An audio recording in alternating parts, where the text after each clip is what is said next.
हाय साଙ୍ଗମାନେ ଜୟ ଜଗନ୍ନାଥ। ଆପଣମାନେ କେମିତି ଅଛନ୍ତି? ଭଲ ଅଛନ୍ତି ନା? ମୁଁ ରେଡ଼ି ହେଇକି ବାହାରିଗଲି କୁଆଡ଼େ ଯିବି। ତାପରେ କିଛି ମେକଅପ୍ ଚେକଅପ୍ ହେଇକି ମୁଁ କିଛି ପୁଟି ମୁହଁ ଟିକେ ମାରିକି ଆମେ ଦି ଭଉଣୀ ରେଡ଼ି ହେଇଯାଉଛୁ। ତାପରେ ଟିକେ ମିରର ଆଗରେ ଟିକେ ଡ୍ୟାନ୍ସ ହିଁ କରିବା ବନତା ହେ ନା। ତାର ଡ୍ୟାନ୍ସ ଫ୍ୟାନ୍ସ କରିଦେଇକି ମିରର ଦେଖିଲେ ତ କିଏ ତାଙ୍କ ଗୋଡ଼ ତ ତଳେ ଲାଗେନି ନା। ତାପରେ ଆମେ ଟିକେ ସଜାଉଛୁ। ମୋ ବୋଉ ପଛରେ ଠିଆ ହେଇକି ଆମ ଭାଇ ପଳେଇ ଆସିଛି। ସିଏ ବି ଭାବୁଛି ମାନେ କୁଆଡ଼େ ଯିବେ। ଆମେ ସବୁ ସଜା ଯାଉଛୁ ତ ସେ ଦେଖିବା ପଳେଇ ଯାଇଛି।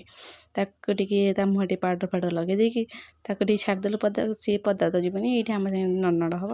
ତାପରେ ଆମେ ଚାଲିଲୁ ଦି ଭଉଣୀ ଭୋଜିକୁ, ସାଙ୍ଗର ଭାଇ ମ୍ୟାରେଜକୁ। ଏଇଟା ଆସିକି ହେଲାଣି ବୁଧା ଦିନ, ଏ ସପ୍ତାହ ନା ଆର ସପ୍ତାହର।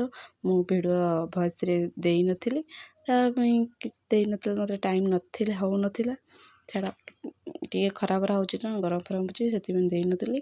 ତାପରେ ଆମେ ଚାଲିଲୁ ଭୋଜିକୁ। ଭୋଜିରେ ହେଇଥିଲା ଭାତ ମଟନ୍ ସବୁ ଖାଇ ଦେଇକି ଟିକେ ଆଇସ୍କ୍ରିମ୍ ଖାଇ ଦେଇକି ଆମେ ସେଠି ମଜାମସ୍ତି ଟିକେ କରିଦେଇକି ଫଟୋ ଉଠେଇ ଦେଇକି ଆମେ ଆସିଲୁ ହେରି ଘରକୁ।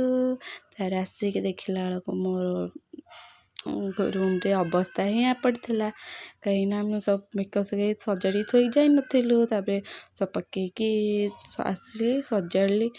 ତାପରେ ମୁହଁରେ ସବୁ ମେକଅପ୍ ଛଡ଼େଇକି ଗଲି ଶୋଇବାକୁ। ରହୁଛି, ଭିଡ଼ିଓଟା ଭଲ ଲାଗିଲା ଟିକେ ସବସ୍କ୍ରାଇବ୍ କରିଦେବେ। ବାଏ। କିଛି ଆଉ କହିପାରିବିନି, ରଖୁଛି।